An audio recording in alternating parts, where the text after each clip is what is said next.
২৪-এর calendar জুড়ে তখনও চলছিল রক্তিম জুলাইয়ের দিন গণনা। পায়ে পায়ে সেদিন সারা বাংলা জড়ো হয় কেন্দ্রীয় শহীদ মিনারে। ঘোষিত হয় সরকার পতনের এক দফা। একদিকে আলোচনার আহ্বান, অন্যদিকে প্রতিরোধের হুমকি। কোনো কিছুই পরোয়া করেনি বাংলার ছাত্র জনতা। জুলাই অভ্যুত্থানের এই দিনে ঘটে যাওয়া ইতিহাস জানব মাইমুনা হায়দার চৌধুরীর প্রতিবেদনে।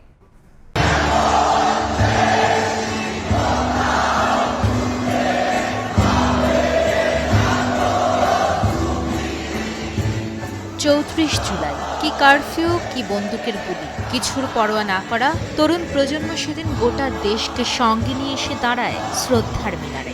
এ যেন ক্ষুব্ধ এক মহাসাগর, যার উত্তাল ঢেউয়ে যে কোনো সময় চুরমার হবে ক্ষমতার দম্ভ আর অন্যায় অবিচারের ভারে নুয়ে পড়া পাহাড়।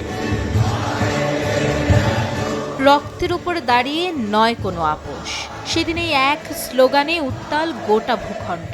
লাল সবুজ পতাকা হাতে, মাথায় কিংবা বুকে ধারণ করে জনতার স্রোত এসে মেশে কেন্দ্রীয় শহীদ মিনারে। সেই কাতারে ছাত্রের কাঁধে হাত রেখে আসেন শিক্ষক, সন্তানের হাত ধরে আসেন বাবা মা। জনসমুদ্রে হাজির হন শিল্পী, শ্রমিক সহ সকল শ্রেণী পেশার লাখ লাখ মানুষ। সবার কণ্ঠে একটাই দাবি, এত রক্তে রাঙানো হাতের নির্দেশনা মানবে না কেউ।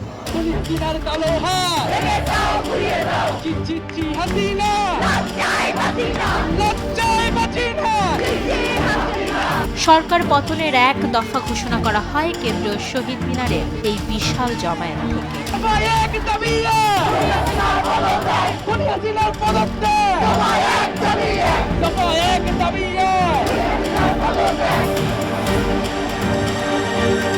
এত খুনের পরেও শাসকের তরফ থেকে আলোচনার আহ্বান আসে এদিন, সঙ্গে আসে প্রতিরোধের হুমকিও। গণভবনের দরজা খোলা, আন্দোলনকারীরা যদি আলোচনা করতে চায় আমি এখনো রাজি, যে কোনো সময় তারা আসতে পারে। ছাত্র হোক, যাই হোক, এ দেশের নাগরিক। আমি এর যথাযথ তদন্ত করে তাদের বিচার হবে, আমি সেটাই চাই। একদিকে জনতার উত্তাল সমুদ্র, অন্যদিকে হামলা, ভাঙচুর, সংঘর্ষ। একদিকে আলোচনার জন্য আহ্বান, অন্যদিকে বন্দুকের তেজ। ঘটে প্রাণহানি।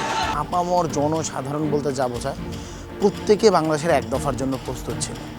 শহীদ মিনারে আমরা যখন যাব, তার আগেই মানুষজন হাতের আঙুল উপরের দিকে এক উঁচু করে দেখিয়ে দিয়েছিল তারা এইটা শোনার জন্য এসেছে। স্বৈরাচারী শেখ হাসিনার মতো একটা ফ্যাসিস্ট, যার কাছে মানুষের জীবনের মূল্য নেই কোনো প্রকার, এক দফা ঘোষণা করা মানে বাংলাদেশের জনগণ যারা শহীদ মিনারে এসেছে তারা ডেথ ওয়ারেন্টে নিজের সিগনেচারটা দিচ্ছে। ২৪-এর ক্যালেন্ডারে চলমান সেই দীর্ঘ জুলাইয়ের এই দিনে সারা বাংলা স্বৈরাচারের পতনের মধ্য দিয়ে জুলাইয়ের ইতি টানতে ছিল বদ্ধপরিকর। কবে সমাপ্ত হবে রক্তিম জুলাই, তার ক্ষণ গণনাও শুরু হয় গত বছরের এই দিনে।